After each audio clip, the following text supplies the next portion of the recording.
All right. Let's see if I can do a little bit off the cuff. FairWestWork, September 1st. Whew, made it to September. Just walked down to the office on Labor Day and had an interesting conversation. Always do. Just by walking to Valencia and Domingo, scoping out the radio tower property, and talking with some people on the streets. Met a guy named Zach. Um, Learned about a recovery place that's up on, I heard it's in the 3 or 500 block of Vermont and Marquette. Gonna look into it. Sounds like it's run by a particular individual, maybe a little bit under the radar. Interesting. I'm not gonna blow it up any more than that. Um, Want to hear about what's out there, what's working, what's not necessarily going to make it work.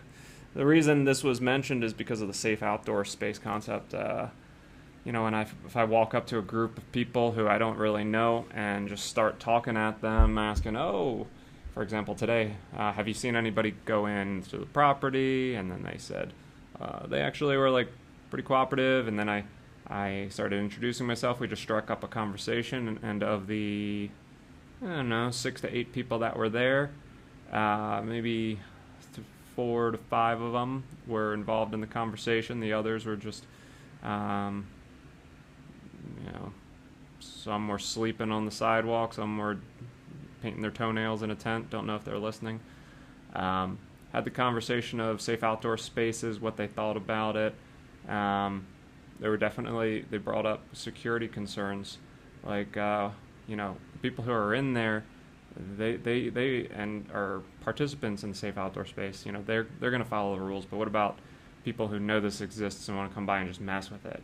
They know, oh, it's tent city. So security, as it should be, really, like, how do you keep, when you think about security, because there does need to be 24/7 security, how do you keep the people at the safe outdoor space actually feeling safe? Interesting question. Even harder to do when you're outside. Depends on the setup, depends on the individual, depends on a number of things. Reminds me of what I learned at the Compassion Center, when they said at first they started and they had an outside tent and they put 40 people in that tent. After a certain amount of time, somebody drove by and fired a couple of bullets into the tent, and they decided, we're not sleeping outside anymore. They moved inside. Makes sense. And interestingly enough, they still have security concerns and security thoughts.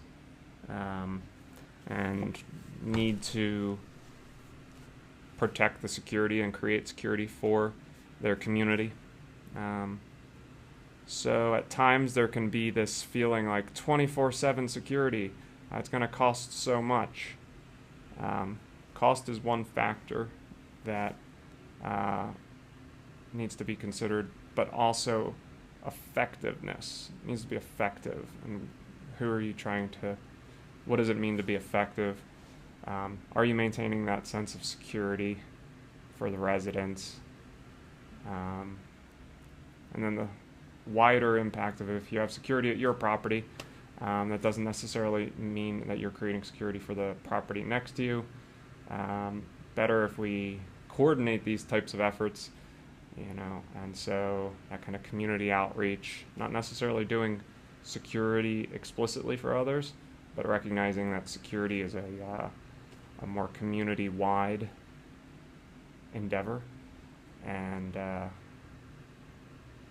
for example, when I was speaking to Zach on the side of the Valencia today, across from the radio tower, he and I were speaking about the owner being reluctant to allow people from the street to camp on the property because that wouldn't be safe.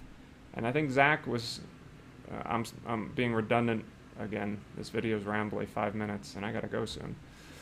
But if I understand, and I'm trying to understand, the idea is that people who are inside trying to follow the rules are one group, and that does not negate the fact that there is a more kind of like wild card presence in the community that might just catch wind of that and mess with it.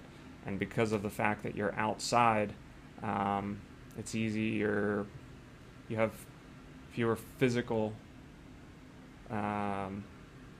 barriers to create that safety. Interesting. I think safe outdoor spaces still hold appeal, but I do not want to diminish the idea of that safety. So it could even be something as easy as, someone can be flicking cigarette butts over towards essentially where you're staying.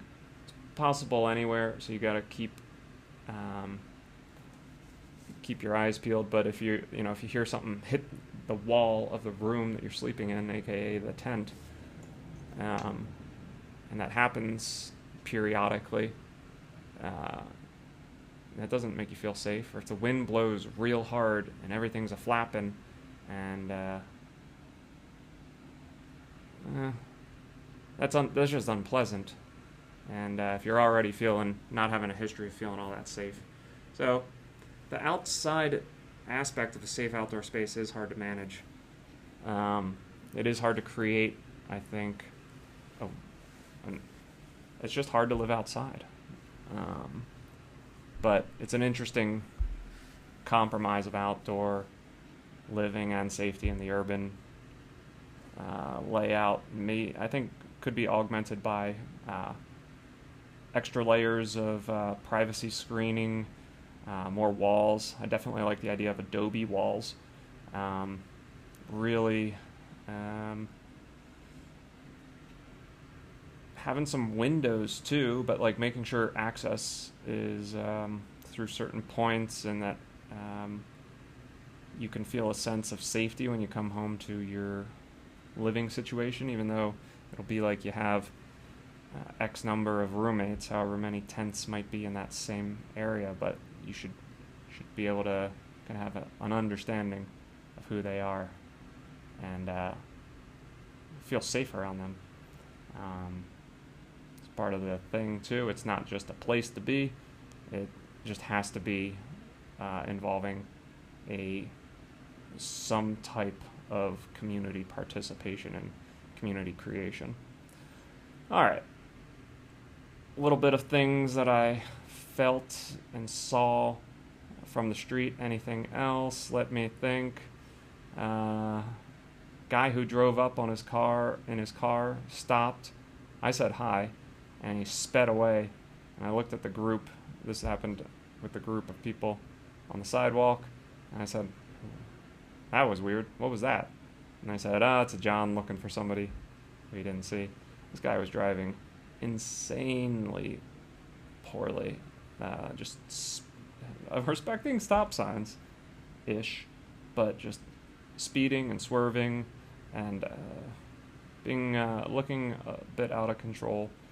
And then as I was walking back to my office to create this little video, I noticed the car zigzagging and crossing throughout the neighborhood, just making the rounds.